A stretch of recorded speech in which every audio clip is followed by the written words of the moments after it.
Hey, gang, this week's episode is brought to you by Royal Retros, the king of throwbacks. Hey, if you're looking for teams and leagues that don't exist anymore, but you'd like to remember them in high-quality jersey or uniform format, hey, some of those teams were legendary, some of them were disasters, but they all live at Royal Retros. Check them out.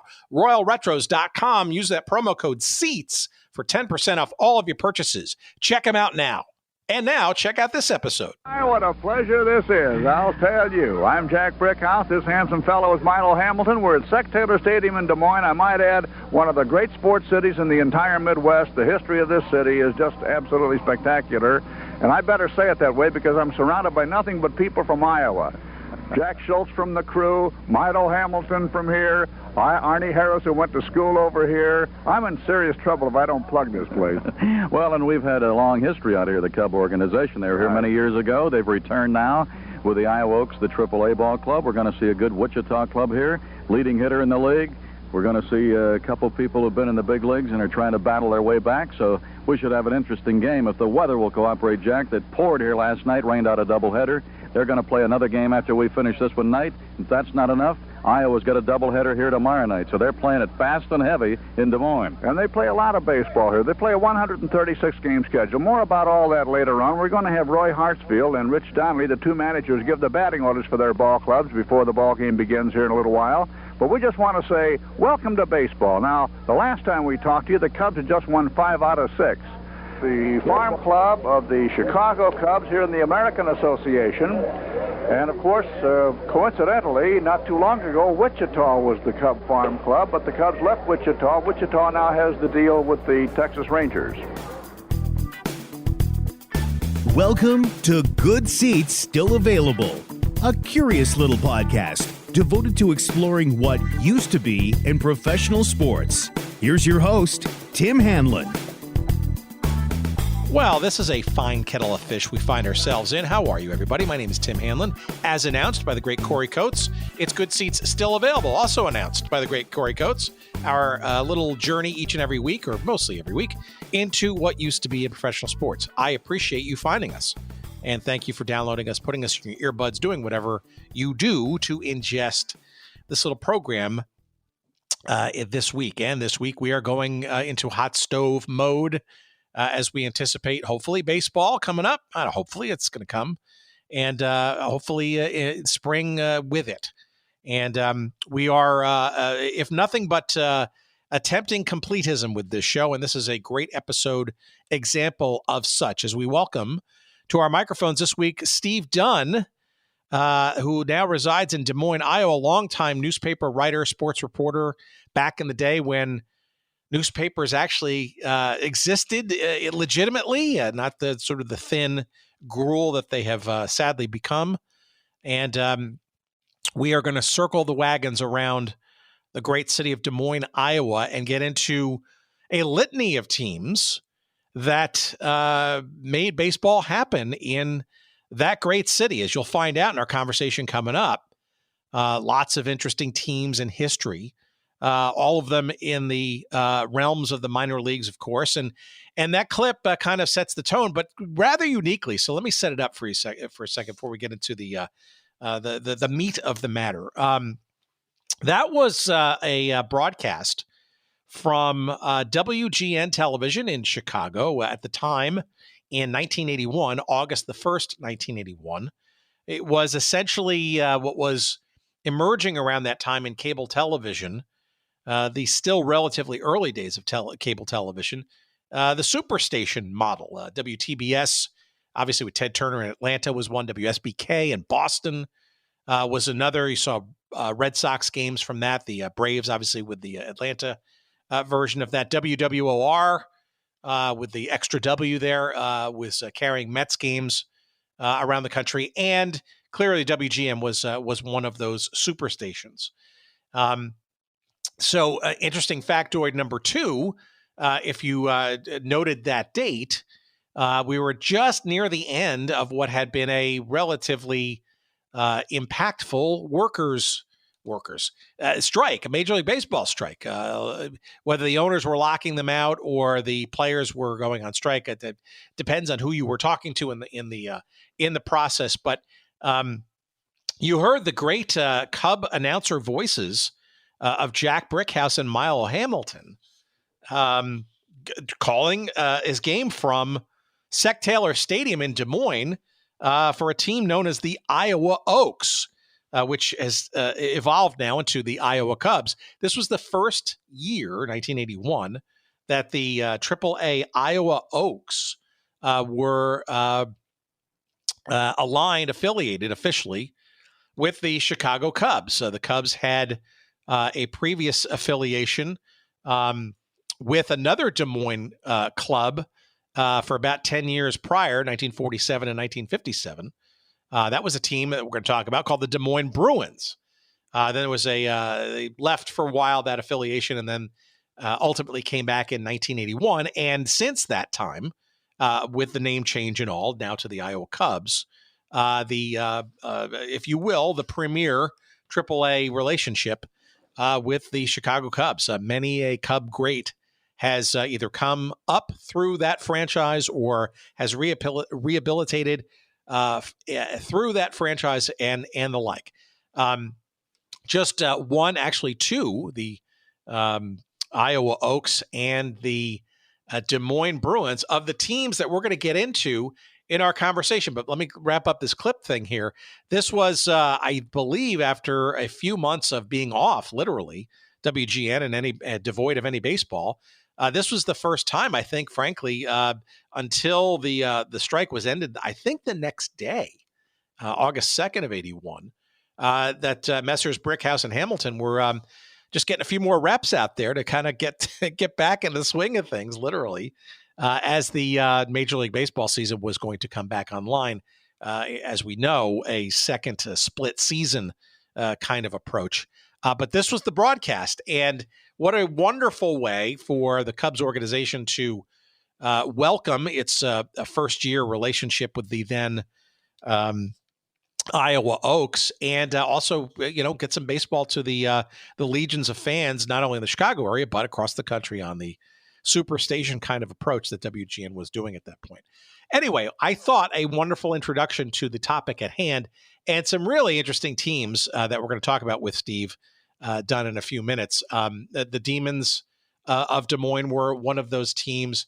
The All Nations Club, which was, for all intents and purposes, a barnstorming team in and around and from the Negro Leagues.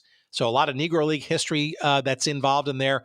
And an interesting franchise that was pretty much on the scene for much of Des Moines' first, I guess, half century of the 20th century, the 1900s, was a club named the Des Moines Boosters.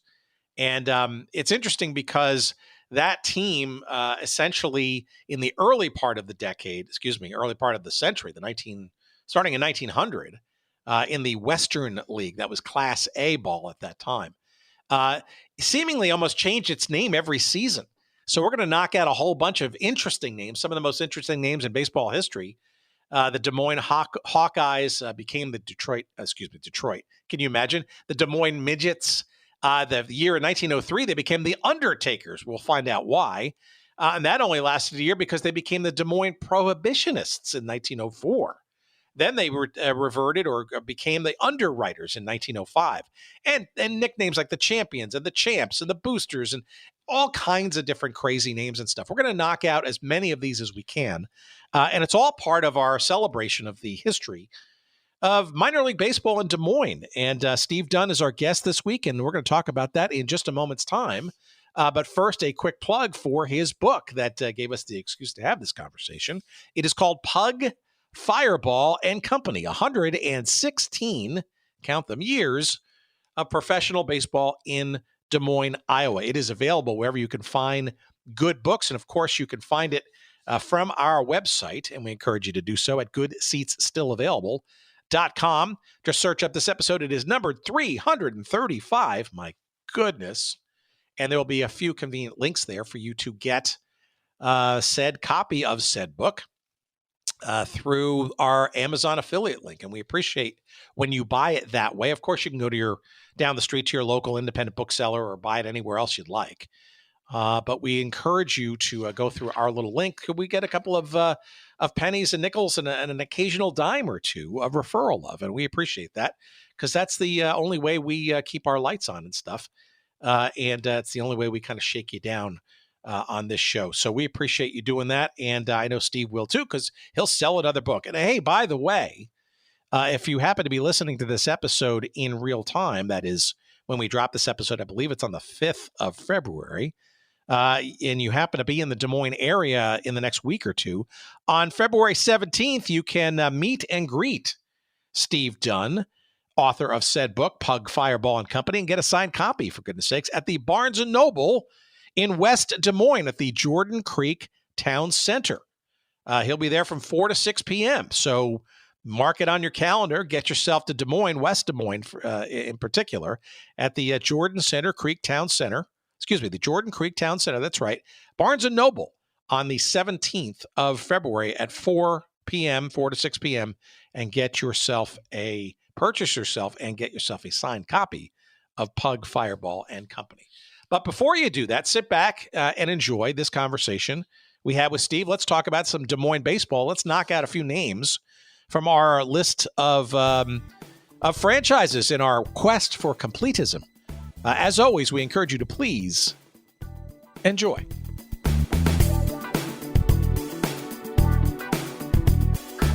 Why don't you give our vast audience a bit of a background on you professionally, personally, and maybe your sort of your adjunct into the story of baseball in Des Moines. What's your connection to it and why the passion behind it?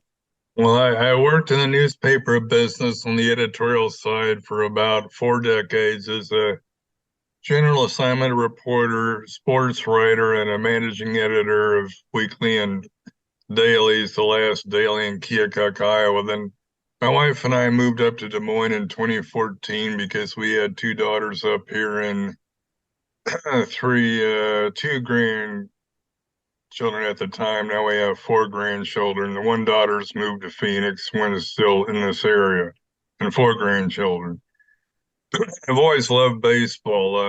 I grew up actually in Wheaton, Illinois, about 30 miles west of Chicago. So that's where I got my start with baseball. My dad would take me to Cub games at Wrigley Field back in the 50s when I had some bad teams. But Ernie Banks, of course, was just getting started then. He was my hero. He still is. He's still my all-time favorite baseball player. I met his son, Joey, playing fantasy baseball out in Arizona in 2018, 2019. That was very interesting because Joey was playing shortstop just like his dad did. He had the number 14. So I've seen major league games in Wrigley Field, Old Comiskey Park in Chicago. I've seen baseball games in 2 stadiums in Cleveland, 2 stadiums in Cincinnati, 2 stadiums in Pittsburgh, Milwaukee, St. Louis, minor league games in Omaha. I'm from Southwest Iowa, so my dad and my paternal grandfather would take me to minor league games in Omaha. Also seen them, of course, here in Des Moines, Peoria, Illinois, and Akron, Ohio, believe it or not. So you're dyed in the wool. A couple of generations of stadiums and on all levels of pro, both the top tier as well as the minors. Clearly, I guess living in Iowa, that's part of the deal, right? The Cubs in particular, right, with the Iowa Cubs obviously being the main AAA franchise, and the fact that it's also probably the heart and soul, if you will, of minor league baseball in Iowa and the central part of the country. Definitely. They've been the AAA affiliate of the Chicago Cubs since 1981. So there's a long history here. There are 2 other minor league teams with their Class A in Iowa in Cedar Rapids and the Quad Cities. They used to have minor league teams in Burlington and Clinton, but those got axed when the minor leagues reorganized back 2021 in that time period. So there's only 3 left, and of course Des Moines AAA, Yes, I was actually at a Burlington Bees. Was it? Yeah, Burlington. Yeah, I was Bees. at one of those games a couple of years ago. Yeah. I guess, yeah, it was a quite an intimate kind of thing. But yes, sadly, I mean, Major League Baseball has done what it has with minor league baseball. Yeah, yeah. But the Iowa Cubs are still going strong. Of course, a couple of years ago, they got new owners, and now it's owned by a big conglomerate out of California, which owns a boatload of other minor league teams. I think they own all the Atlanta Braves minor league teams. So it's not a family-run operation anymore. I don't know if that's good or bad, but yeah. Well, we'll talk about that. I'd love to get your opinion about that in a little while. But before we kind of get into the Des Moines and baseball story, I got to unpack a little bit about your honest to goodness journalism career. I mean, God bless, right? I mean, as somebody who went to college with the thought of being a journalist himself and had a couple of dalliances with some print journalism, the old Sports Illustrated, which is sadly hobbling and maybe falling away forever, and broadcast TV journalism stuff. Give me a sense of your newspaper journey. What places were you at, and how much was sports reporting part of your endeavor? I went to college at Bradley in Peoria. So they had a decent journalism school for a college that size. I started out in Morton, Illinois, at Weekly, outside of Peoria. Champaign, Illinois, and a daily there, and I was a sports writer there. And I actually did kind of do sidebars in the Big Ten basketball, football games. Unfortunately, back then, Illinois wasn't very good in either one. But I usually did the opposing side, so I got to, hear Bobby Knight talk and Woody Hayes and all those guys from the Big Ten back in that era. And I was also worked at a smaller daily south of here in Iowa, Keokuk, Iowa Daily. A lot of people ask me if I've ever worked for the Des Moines Register. Of course, I say no, nothing that big, but the Register is just a shell of its former self. As is the entire industry, sadly. All right, so give me a sense though then of the story that you're kind of focused on with this book. I mean, Des Moines and baseball, right? I mean, on one level, right? It's a mid-size city in the Midwest, right? So clearly, minor league baseball, as in a lot of towns/cities of that size, clearly expected in that story. But it's also interesting too, that especially the further back you go. You remember, people forget that the earliest days of the sport, when it was becoming this rascally professional game in the late 1800s, right? A city like Des Moines was just as major league, or could have been considered as such, as, just about any sort of metropolis in the Northeast and or the Midwest. So in many respects, call it minor league, call it major league, or whatever. I mean, those early days, right? A city, a town like Des Moines had its fair share of baseball, and who was to divine, frankly, what was major or minor at that point, I guess, if you really think about it. Yeah. Des Moines, of course, the sport really picked up after the Civil War. So Des Moines had one baseball club, wasn't professional, but a baseball club. 1 year after the Civil War, the next year they had 9 baseball clubs, amateur, but baseball clubs. So then the first team, the Hawkeyes, got started in 1887. So Des Moines had baseball off and on professionally since 1887. A lot of people don't realize that. Yeah, not unexpected, but it is kind of eyebrow raising. I think people of at least a couple of generations certainly don't sort of realize just how many fits and starts, really, the whole birthing of professional baseball. I mean, and we've talked on many occasions about simply how roguish that was. It wasn't sort of the noble pursuit, I guess, that or nor lucrative per se. It was very much a scoundrel filled endeavor, right? Being a professional baseball player was, I don't know, not high on the list of good, upstanding American boy careers to choose from at that time. But that didn't stop a whole generation of players from taking a shot, if you will, at it. And in many cases, not all, having a pretty good time while they were doing it, no matter what people thought. Yeah, so I run across guys who played early years. They would play 15, 20 years in the minor leagues. And nobody would do that now, but back then they just played it because they loved baseball, I guess. And though they didn't get paid a whole lot, I'm sure they had to have set off-season jobs. But yeah, some of those early guys, they played a long time in the minor leagues. They didn't care, I guess, if they ever got to the majors. It's amazing. Well, give me a sense. Tell me about some of these early teams besides the Hawkeyes. So I think it's probably helpful to talk about what league we're talking about at the turn of that century. It was a thing called the Western League. Now, yeah, that's a label that's come and gone on lots of different things and stuff. But do you want to describe what this Western League was around 1900, and then we can get into some of the exhibits A and B of what Des Moines was doing in that Western League? I'm going to kind of cheat here. Look at my book. Oh, you're going to cheat. Okay, I get it. Yeah, okay. So this new Western League, it was Class B. It was formed February 12th, 1900 in Des Moines, at a hotel in Des Moines.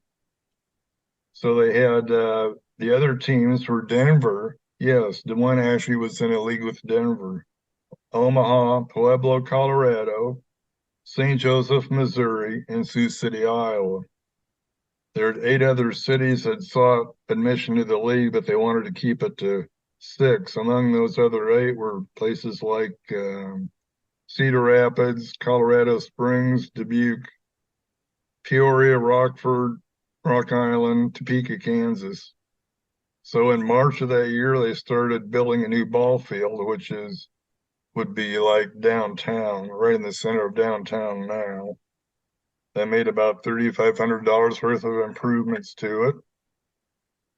So, and I looked up, there's a publication called Persinger's Saturday Times, and they described all the ball players. They had pictures of them. They described each player. It's kind of rather amusing to read their descriptions of the players.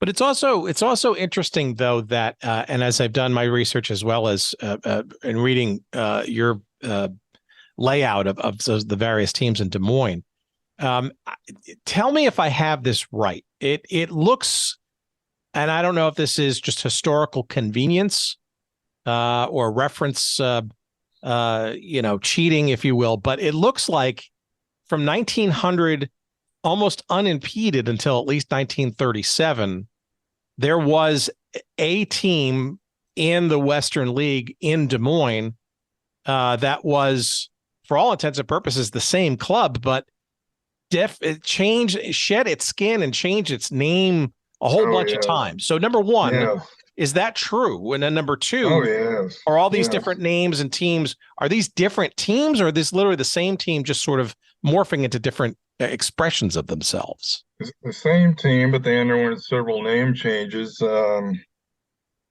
Like the newspapers here would conduct a contest to name the team. So they underwent several name changes, like politicians, prohibitionists. I have a prohibitionist cap now. Undertakers. They called the team the Undertakers a couple of years because the manager, that's what he did in his off season for employment. He worked at a funeral home, so they called the team the Undertakers. They probably wouldn't do that now. They were known as the Champions at one point, but they were always in the Western League. So I'm curious as to what you learn about sort of these names and stuff. So the Undertakers, I get. The Prohibitionists, though, the Underwriters. They were called the Midgets in 1902 to be firmly politically incorrect. Right. And then the Boosters, I guess, was sort of their name from 1908 until 1924, which at least was consistent. I'm just curious as to maybe why these name changes all the time. Well, let me ask you this question. I have asked this question of other students of the game around this era as it was becoming professional and sort of solidifying. There was this temptation, especially in big cities, for sports writers to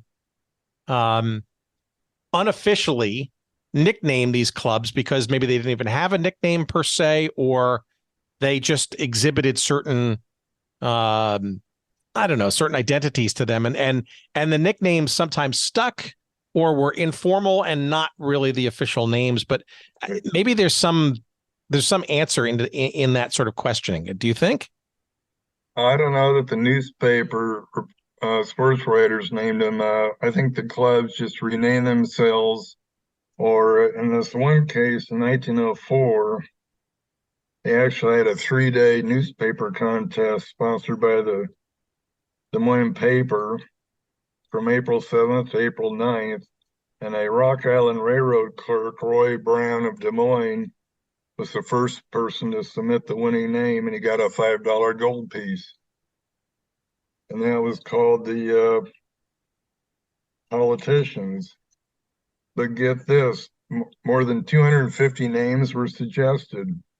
So the team could have been called the Drafters, the Hard-Boiled Eggs, Aristocrats, Resurrectionists, Harvesters, Plowboys. So there were a lot of other possibilities. They could have been the Des Moines Plowboys. Who knows? Or Hard-Boiled Eggs. But they decided to take this guy's suggestion and name them Politicians because, of course, this is the state capital. The Midgets named because the fans thought the players were so inferior that they played like midgets. They were less than professional quality. So they called them Midgets. I'm also curious as to why they changed their name so darn much, especially in the first decade. Any indication as to why? I mean, it didn't seem like there was finances attached to it, like sponsors and stuff. Maybe there was. I think people just got tired of that name. Let's get a better name. But every year, that's crazy. I mean, I guess it's crazy today. Maybe it made sense then, but the team back then, the teams were not affiliated with any major league club, so it's easier to change the name of the team. I think Des Moines never became an affiliate of a major league club until 1938, when they were an affiliate of the Washington Senators. So before that, they were always an independent club. And of course, those clubs try to sell their best players to the major leagues to make money.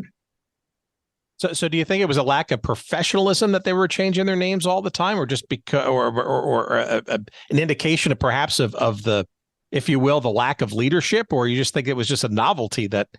I mean, I do know, right? They did win the league championship in 1905 and in 1906. Yeah. So I guess the champions.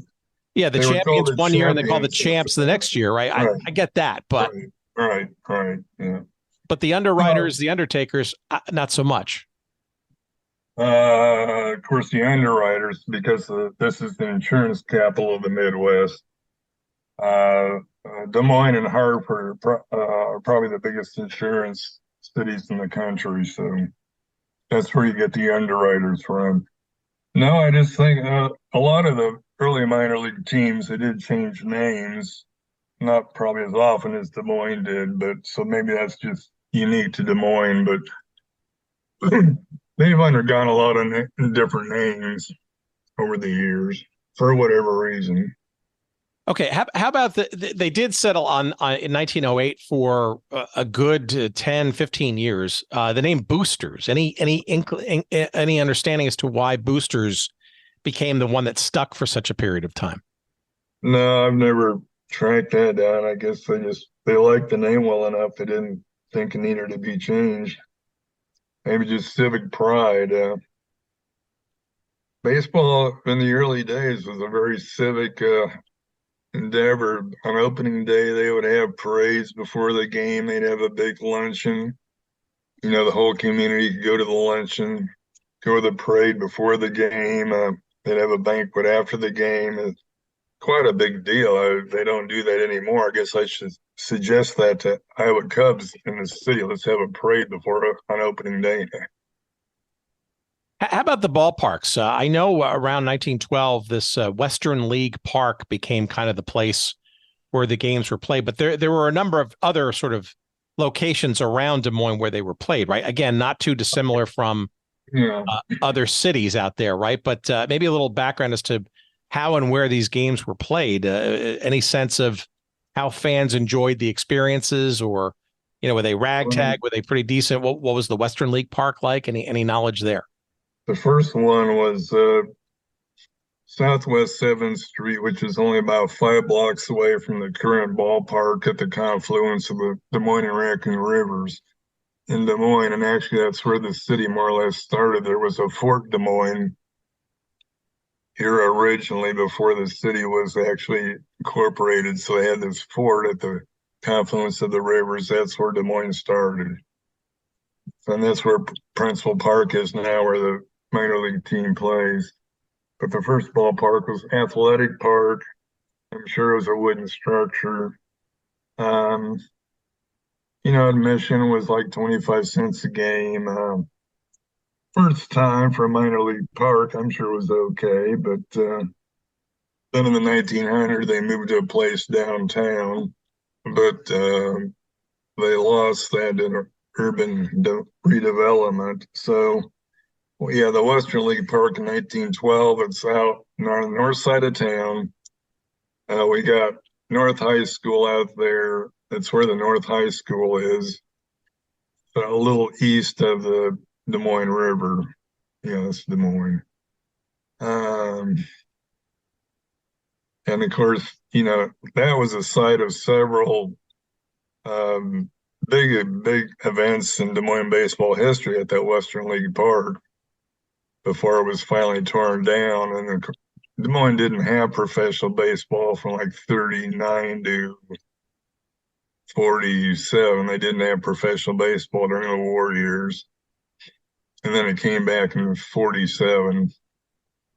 So, Western League Park, for what I've seen, well, of course, they had what they claimed at the time was the first night game in minor league baseball. It turned out to be the second, but it was the first nationally broadcast minor league baseball game early May of 1930.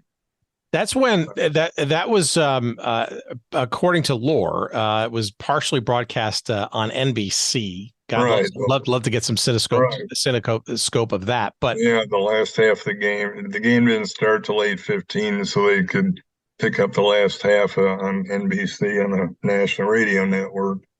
Is there any footage of that you know of? I don't know. I'll have to look into that. Yeah, that'd be great to see any of that. I've seen still pictures of the first night game, but I haven't seen any moving pictures or video of it or whatever they had back then. All right. So this is at what was then known as Western League Park. But I also have to ask you, though, by 1930, there was something. Okay. Explain this to me. I tried to figure it out from what you wrote and some other stuff that I looked at, but it looks to me like, so the Boosters ended their run in 1924. And then, according to what I've seen here, there were almost like two branches. Were there two teams after that in 1925? No, it was the Demons then, I believe. Okay, but there were, what's this thing called, the Bruins? Were they were also? No, the Bruins came along in 47 when they became affiliated with the Chicago Cubs. Since the Cubs are also called the Bruins, they named them the Bruins to show that they were affiliated with Chicago. All right, fair enough. So the Demons then were the team until from 25 to 35. So they were the ones that were part of this, we think, probably not, first ever sort of lit game and on broadcast television. No, the first lit game was in Kansas, like 2 days before this one here.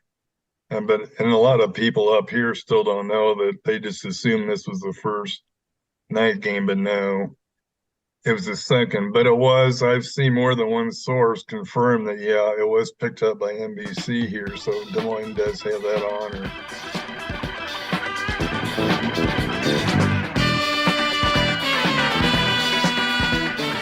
All right, what's this? Royal Retros.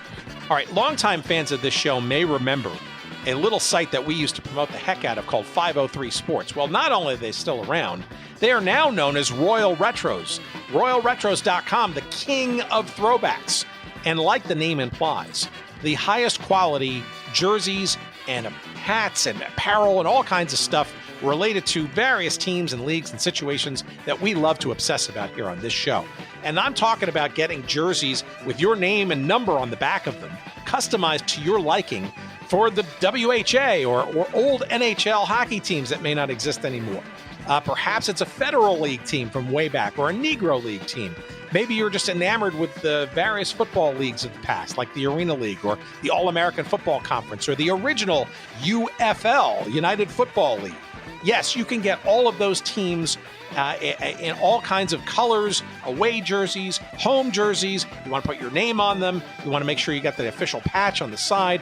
All of those things and more at RoyalRetros.com. And I'm not kidding, friends. You go there, you want to find that Cleveland Barons jersey to wear and show. Hey, you're maybe a Colorado Avalanche fan and you want to represent the Quebec Nordiques from where they came in the arena to show your heritage and your love and knowledge of the history of that franchise. You can do that and more. And I'm talking across football and basketball and baseball and hockey and you name it. All kinds of great stuff for you to find and buy and purchase and wear proudly from Royal Retros. That's RoyalRetros.com. And of course, we have a promo code for you. We want to save you money from all these great things. And here's that code. It's SEATS, SEATS, promo code SEATS for all of your purchases at RoyalRetros.com. Check them out. You'll be glad you did. We love them. And our friend Destin Alameda there out in Portland, Oregon, we appreciate his and their sponsorship of this show. And now, back to our conversation.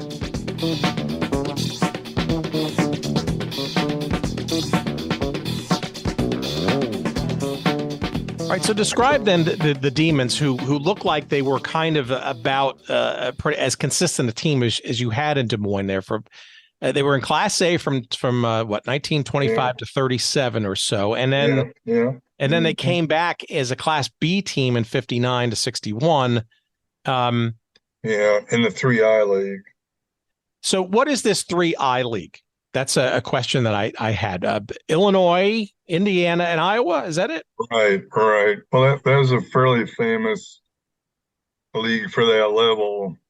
I think it went defunct in 61, but I think I'm relying on my memory, but there are teams like, I think Kokomo, Indiana was in it. Quincy, Illinois was in it, I'm pretty sure. Quincy used to be the Chicago Cubs farm team. Places, like that. Clinton was in it, Burlington, smaller cities in the Midwest in those three states. And tell me that's obviously that was a step up though from the Western League, which was Class A denoted, right? So I'm guessing there was Class B would have been one below, I believe. Got it. Yeah, one below. Yeah. But so unfortunately, Des Moines went down a level, but at least they had baseball. Okay, but at this point, though, there was also the beginnings of some affiliation, right, with major league teams. Right, I know there was that starting in 47.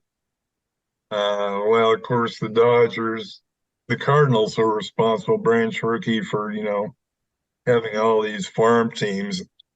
He really brought in the farm system, and I've done comparisons like the Yankees and especially the Cardinals, the Dodgers. Back then they had 20 farm teams to maybe 8 for the Cubs or most franchises, and no wonder the Dodgers and Cardinals were so good because they had 20 farm teams times 25 players is 500 players trying to get to 25 spots in the major league teams. So Talk about cutthroat competition. That's crazy. Give me also some idea of some of these players around this time. I think the quote on the title of your book is in reference to one of them, right? Pug Griffin. Pug Griffin. He was earlier on, I think, even before 1900. I think he was an infielder. Fireball refers to Fireball Bradley. He was a pitcher with the Negro Leagues team that appeared here in Des Moines. And until the Society for American Baseball Research Convention in Chicago last summer, I didn't realize that there were so many Negro Leagues games played in Des Moines. So I did a search on newspapers.com and looked up all those Negro League games that I could find that were played in Des Moines at this Western League Park. Kansas City Monarchs played a lot here. Indianapolis, Chicago, American Giants played here. Cincinnati played here. St. Louis played here. They're Negro League teams. It was amazing. Buck O'Neill, the great Buck O'Neill, who found Lou Brock and George Altman and several other Cubs. Even coached for him and even managed one game, I think, for the Cubs when the manager got thrown out. He played here, so a lot of great black ball players played here too. Any sense of were they all playing at this same park, or were there different places where these two? Sadly, was there segregation of the play as well, or were they both sharing the park, or? No, they played at this park, Western League Park. Gene Baker played. He was the first African American or black to play with the Des Moines team. That was 1950. He had been with the AAA team in Springfield, Massachusetts, but then he got sent down here, and he played in about 49 games, and then he did real well here. And then they took him up to LA, Los Angeles. Then the Cubs had this other AAA team out in Los Angeles.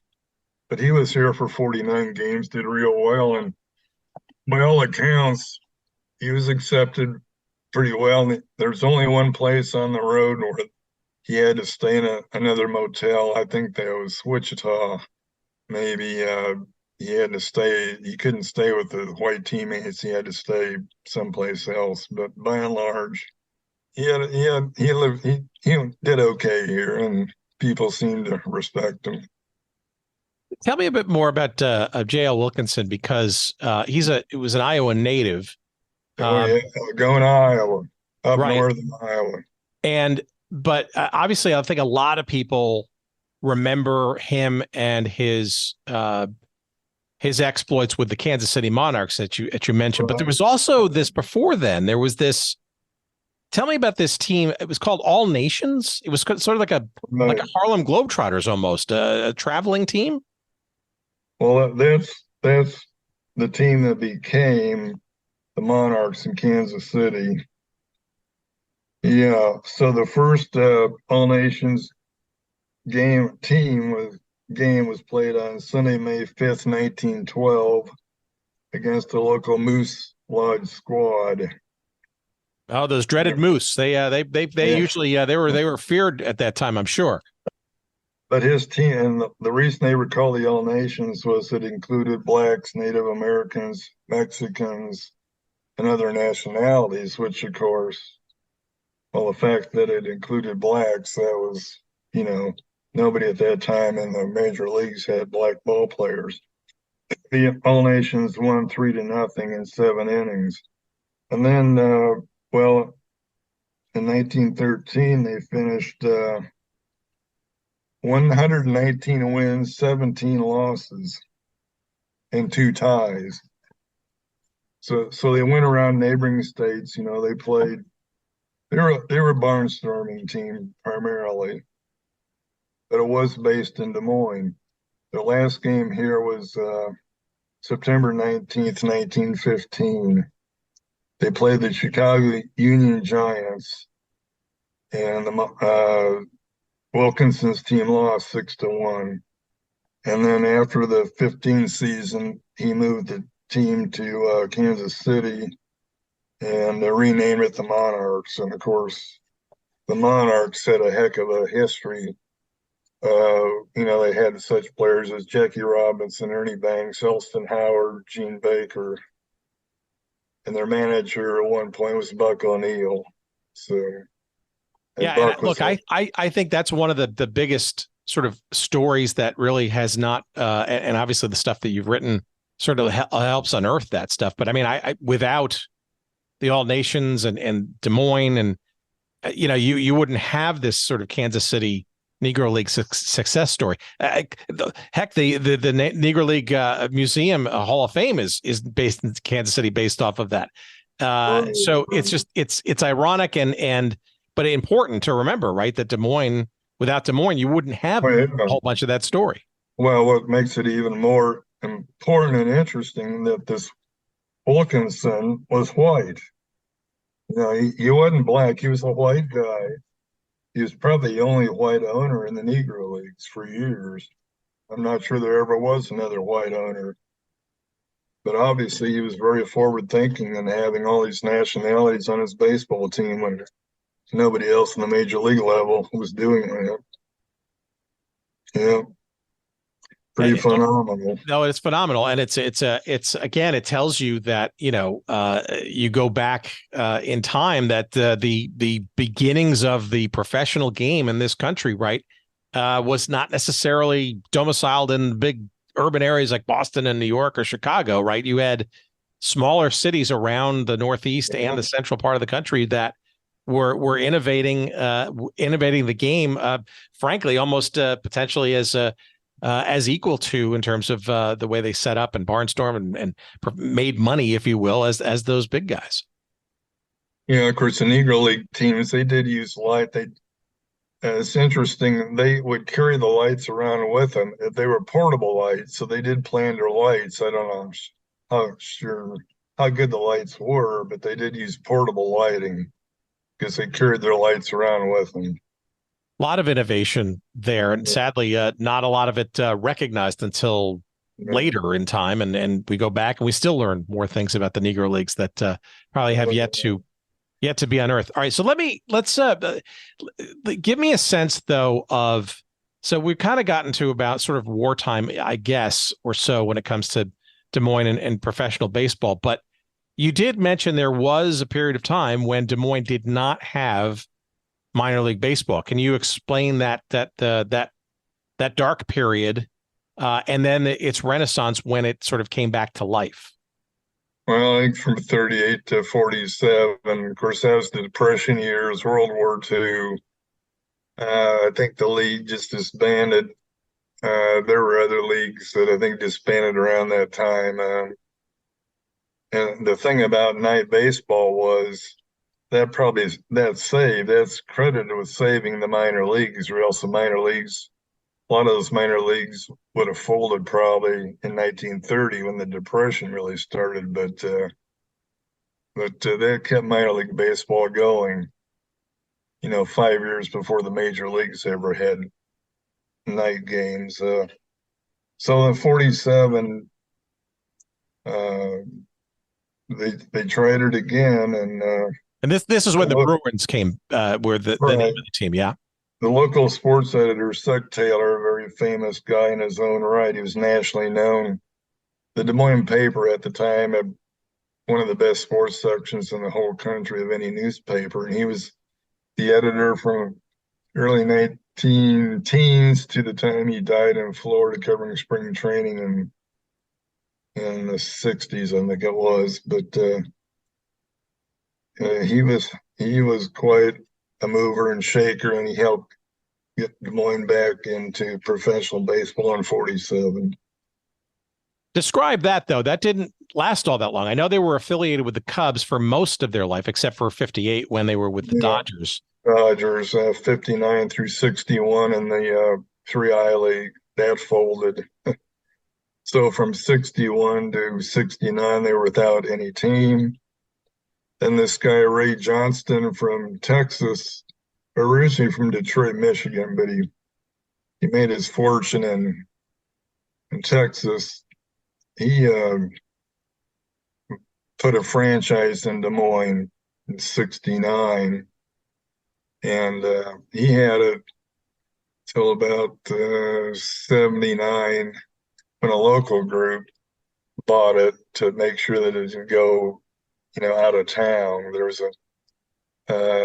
Johnson had other offers from, I know, place in Illinois, forget where it was, Springfield maybe, and another place, but he wanted to keep the franchise in Des Moines. So a local group here paid $600,000 and bought him out.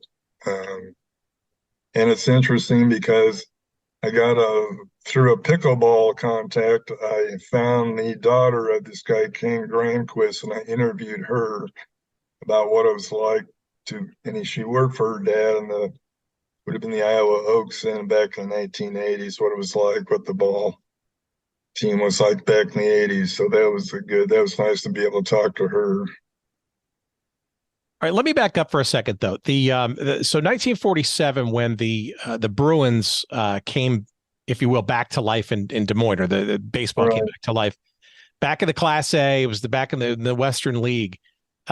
Interesting footnote, though. This was also the birth, I think this is when this stadium was built and started, was the old Pioneer Memorial Stadium, I guess then recognized as Sec Taylor Stadium in the years afterwards. So I got to think there had been a lot of excitement in '47 because you had a brand new stadium and a team again. Yes. I think they were satisfied with the attendance. I forget how many had seated. Nothing like today. Today's ballpark seats about 10,500. I think back then it was like 5,000. But there were ups and downs depending on how the team did. Being associated with the Cubs, I'm sure helped. Although the Cubs back then were pretty bad too. Well, and obviously they stumbled near sort of the end of the decade in that sense, the 3I League version as the Demons until 1961. But that 8-year period of time, from what you could tell, was there any love lost, so to speak? Were there other attempts until 1969 when the Oaks came about? Were there any other attempts that you know of for Des Moines to still have a team, or was the '60s just a lost cause when it came to, because they had a relatively, I don't know how new it was at the time, right? It was 1947, but they had a functioning baseball stadium to utilize, but nothing came of it, huh? Yeah, I never found that anybody else tried to get a team in here. I suppose this money was a big issue. Des Moines always had some wealth, nothing like the East Coast or West Coast, but it took somebody from outside this Ray Johnston to pony up enough money to get a franchise back in here in '69. And they were the affiliate of the Oakland A's. All right, so tell me about 1969, because this is the team that we kind of the beginnings of the team that we know today as the Iowa Cubs. How was this team sort of brought into being? You mentioned it was an affiliate of the Oakland Athletics. What do you know about sort of the founding of that team in 1969, and why do you think 1969 at that particular time for it? Well, okay. Now, they were in the American Association at this time. Well, the American Association was, looking for new franchises. That also included Denver. There's Denver again, Indianapolis, Omaha, Oklahoma City, and Tulsa. And Tulsa happened to be managed by Warren Spahn at the time. But it's interesting because even though they didn't have an official approval yet to have a team, Johnston was willing to start a franchise in Des Moines as long as civic groups were willing to sell $100,000 of tickets before the season started in '69. That doesn't sound like a whole lot today, but I guess in '69 that was. But it's also a step up. This was the first time they were at the AAA level at what was now AAA, right? That's a big deal, right? For yeah. Oh yeah. This Johnson, he had owned the Dallas-Fort Worth franchise in the Texas League in the early '60s. He sold that club. He had a very well-to-do travel agency and real estate business in Dallas. He had brought professional baseball back to Toledo in '64. So he had a track record. He had a good track record at the time. And he announced, they got a working agreement with the Oakland A's to provide the players. Under the proposed lease, the city of Des Moines was going to spend $25,000 to upgrade the ballpark and take care of the facility and the grounds. Johnson would handle the concessions and pay $10,000 in rent. And the last I heard, the I Cubs were paying $16,000 a year in rent. So it hasn't gone up too much in 50-some years. It's gone up only $6,000 a year in rent. My goodness. Well, it's also interesting too that the first decade or so of the Oaks' existence, so 69 to 81 or so, it just seems like they couldn't hold an affiliation. The A's for a bunch of years, and then the White Sox came and went, and the Astros for a season. Yeah. The White Sox came back and stuff, but it didn't stop the appearance of a lot of great talent that went on to some great major league experiences. A couple of names that stuck out to me growing up in the New York area: Bucky Dent, who knew, and Goose Gossage, two big time Yankees players. The Vida Blue. I mean, that's the biggest name from that era is Vida Blue. Yes.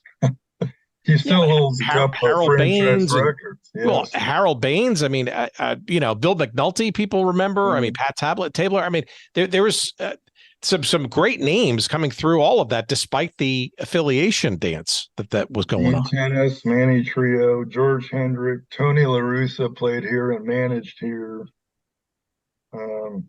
Blue still holds the franchise record for strikeouts in a single game in a season. And that was 53 years ago, and he still holds the records. Well, the reason they changed affiliations so much back then, I believe, was because back then major league clubs only had like 2-year agreements or maybe 4-year agreements at most with their minor league affiliates. So if they didn't like the way things were going, they'd pull out and find somebody else. But now I think they have to sign 10-year agreements. And I know the Cubs just signed, a year or two ago, they signed another 10-year agreement with the Iowa Cubs. So this will still be a Cub franchise probably until the early 2030s for sure. All right. Well, let's talk about that maybe sort of as our end cap here. The transition to the Iowa Cubs back in 1981, 1982. It has been, like you said, affiliated with the big team in Chicago since that time, and has been just basically the major pipeline and the immediate place where people, say coming off the Cubs roster, the Chicago Cubs roster for rehab or whatever, the Iowa Cubs team is just as probably well known to any Chicago Cubs fan than the parent team, because we always constantly hear of players and their doings, quote unquote, down on the farm.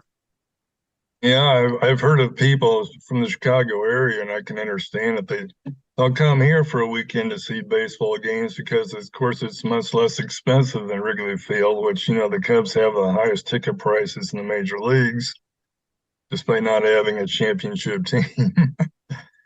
That rubs people the wrong way. So a lot of people, a fair number, come from suburban Chicago on the weekends here to see games. I mean, they're seeing pretty good ball still. have reduced prices, much reduced. I can get a reserve grandstand seat for $10 here at a ballpark that seats 10,500 and has no bad seats. So compare that to the $40 I spent for a reserve seat at Wrigley Field last summer. I think it was 50. I used to pay 35 in the 2008, 2009. So I'll take the $10 seat here anytime. Well, no, and you also get an advanced look at what the team might look like in the years to come, and you can impress your friends with all that wisdom and knowledge that you saw, that scouting knowledge. Tell me though about the stadium, because the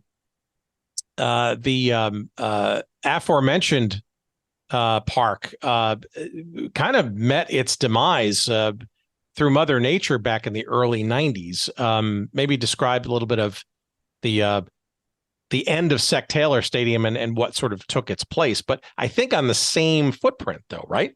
Oh yeah, it's the same location, the same spot. This park is bigger than the two previous ones. Well, it got to the point that the Chicago Cubs, this is back when Dallas Green was the general manager back in the 80s, they even kind of threatened to pull out and go to Oklahoma City if they didn't make some major upgrades to the stadium. And they had a big bond issue referendum here, and fortunately it passed, and they really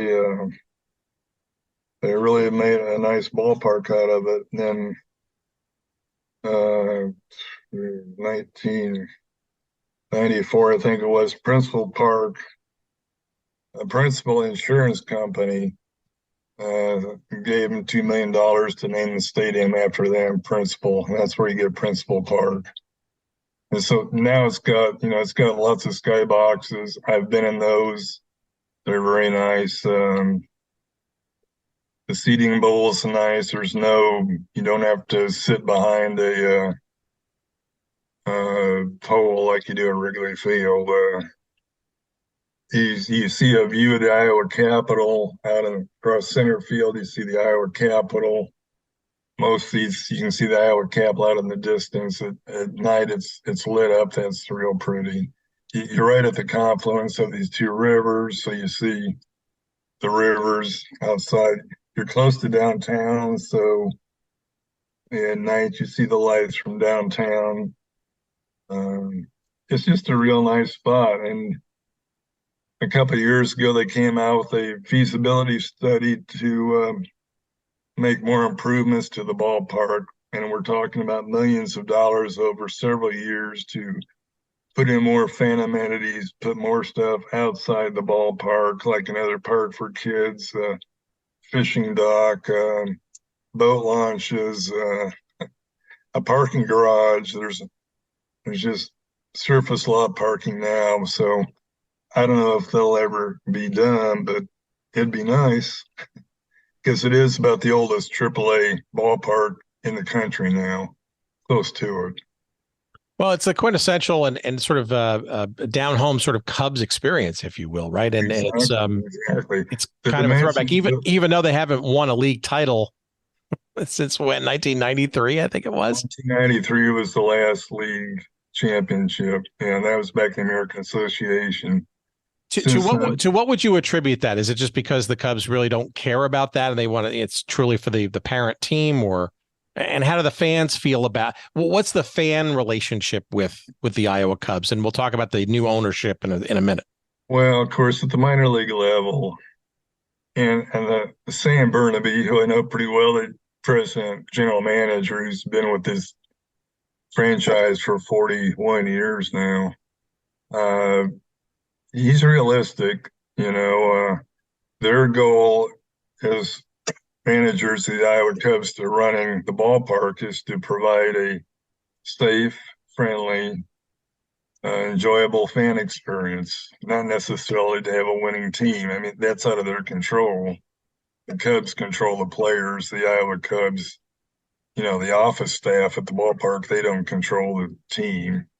Who plays, what they get paid, that's all in Chicago. So they're just there to have a nice ballpark as they can and have a good customer experience. So when fans leave, they're happy even if the team loses. And that's kind of minor league baseball. Like it or not, that's, Chicago is interested in one thing, and that's developing players and getting them up to Chicago as quick as they can. And if they have a winning team at the minor league level, that's nice, but that's not the ultimate goal in Chicago. And I think most fans realize that.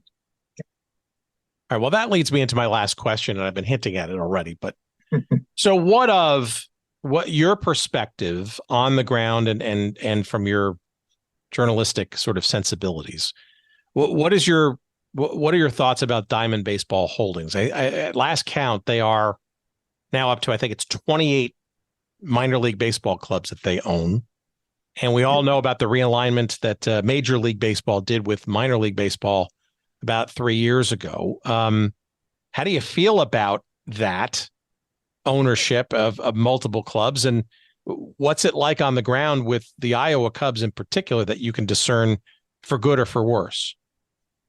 Well, from the outside, I don't see any changes really from the outside.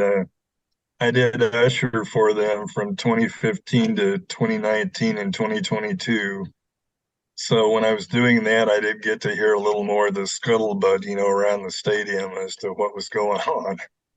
I don't get that now because I don't usher down there now, but I have heard through other second, third-hand sources, yeah, it's changed. It's a big corporation that owns them now. The previous owners, it was home-owned. Sam Burnaby was one of the owners, along with a couple other doctor and a lawyer and a Michael Gardner, who was editor in the Des Moines Register and the Ames paper, and he was Tom Brokaw's boss at NBC in New York for a while. He was the majority owner of the I-Cubs till they sold it to Endeavor.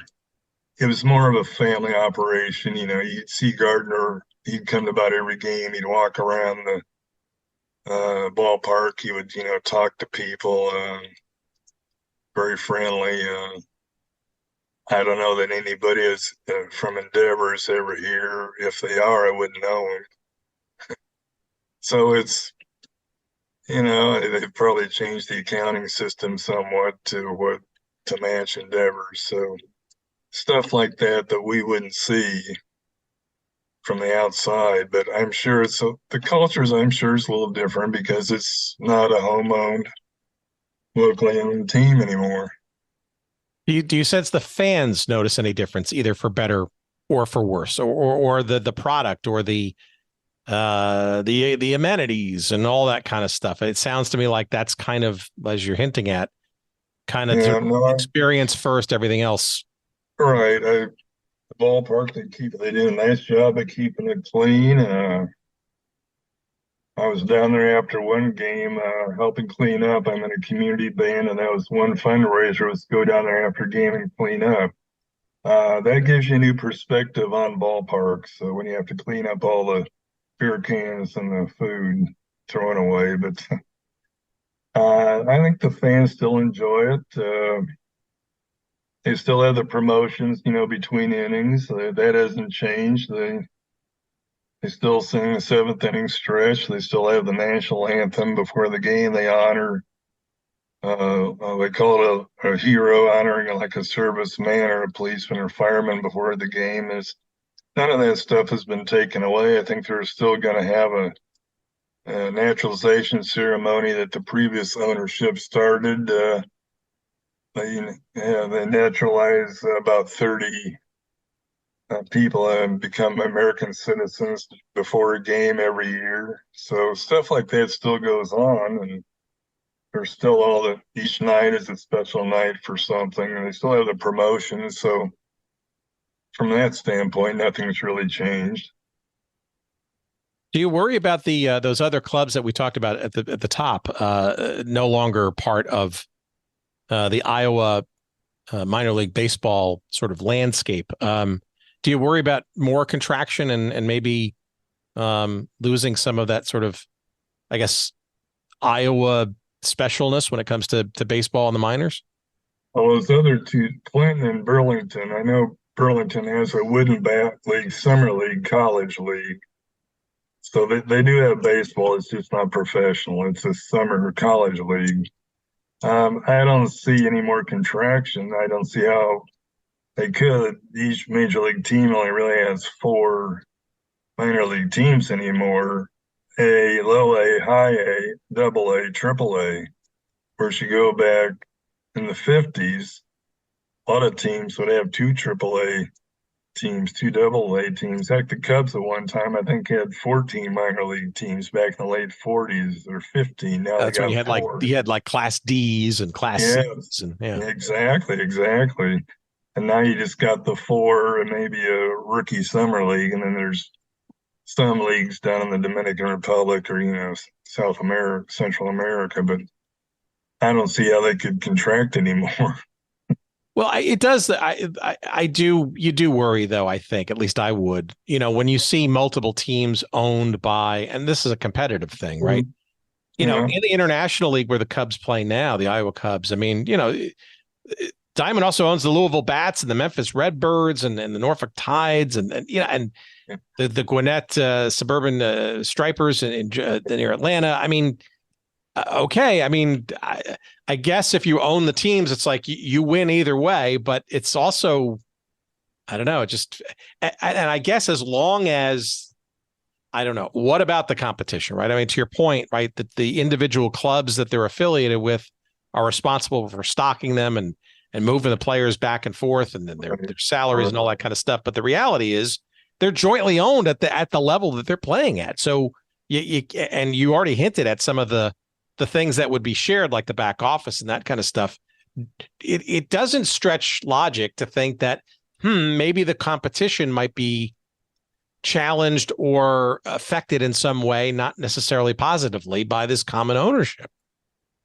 Yeah, in an ideal world, I would like to see every team owned by somebody in that area or a group of guys. But the costs now are just so prohibitive. I suppose it's basically impossible for anybody locally to come up with the money to own even a minor league team, even at the AAA level. I mean, I don't know what Gardner's group paid, but I'm sure he got.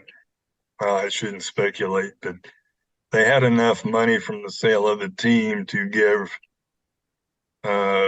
every full-time employee a couple of years ago some money from the sale of the team, and I think the longest serving employee for the ICubs got $70,000 from that sale of the team. I mean, Gardner and his group didn't have to do that. They could have kept all the money themselves, but they were so nicely distributed it to some of the office people. So the new owners probably will never do that, but all right. Well, not that on a negative note, but how do you feel though about the future of the team and the city and its relationship to baseball? Do you think it's pretty solid? Do you think the Cubs are there for the long haul? And do you think the community still embraces them as they have generally in the past?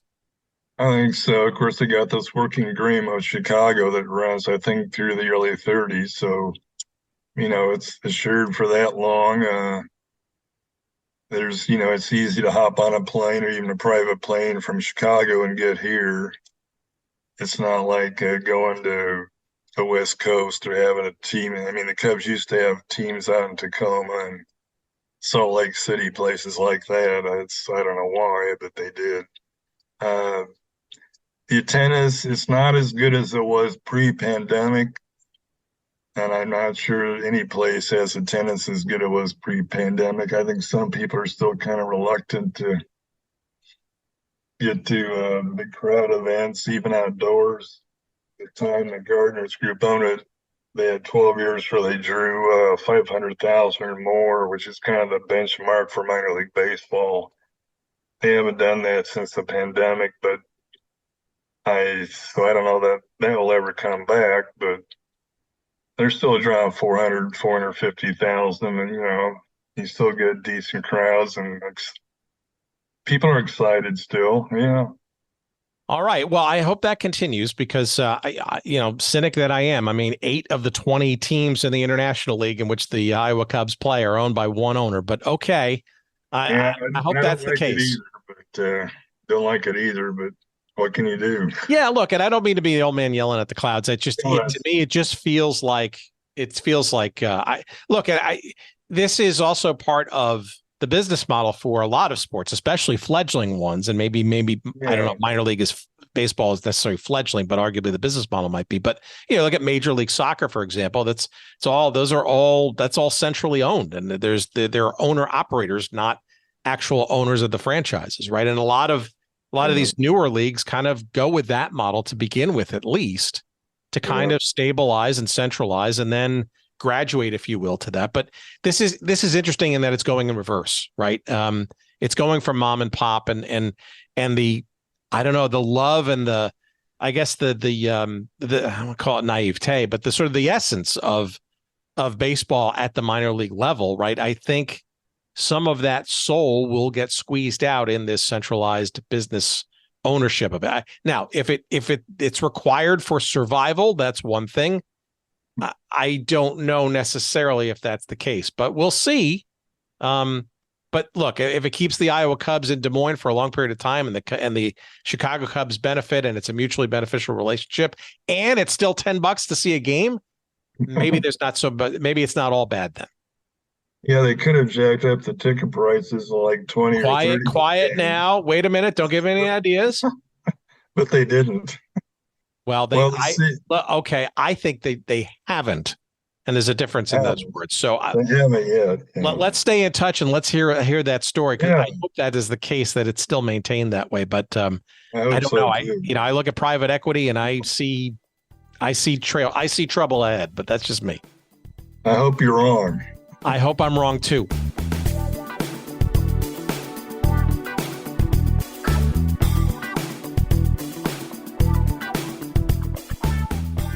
Okay, thank you to Steve, and only here will you learn about things like the Undertakers of 1903 playing their game of baseball in Des Moines, and that's why we love to stand out in all of your various podcast choices by its exclusive information such as that.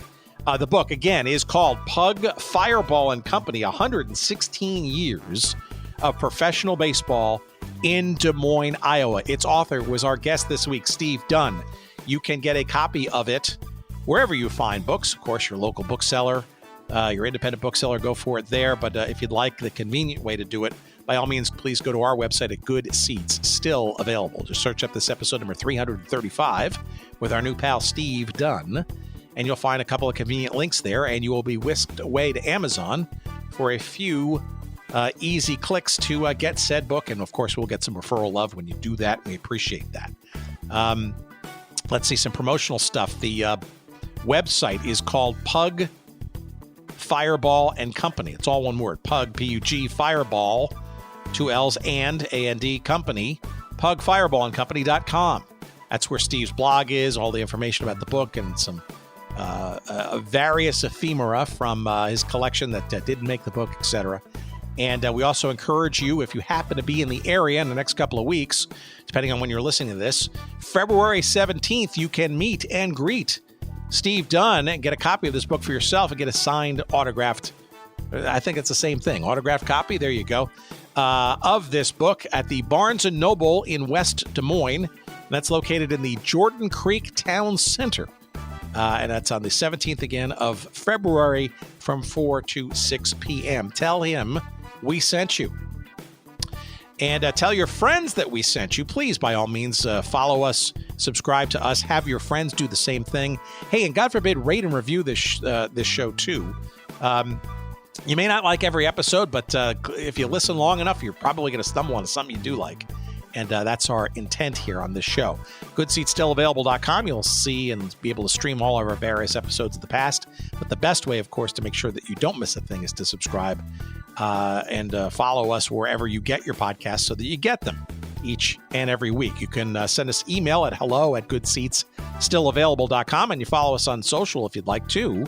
On the X, you'll find us at Good Seats Still. On the Instagram, you'll find us at Good Seats Still Available. Also on the threads. You will find us at Good Seats Still Available as well. On Facebook. Yeah, we're there too. And who knows, maybe some other places someday, some way. I think you already know our great producer and engineer type, the editor-in-chief, if you will, of this show. His name is Jerry Payne, Jerry Payne Audio Excellence.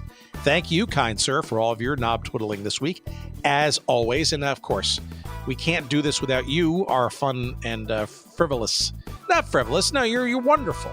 You're hardly frivolous. We can't take you for granted, for sure. Listener base out there. We appreciate it more and more each and every week.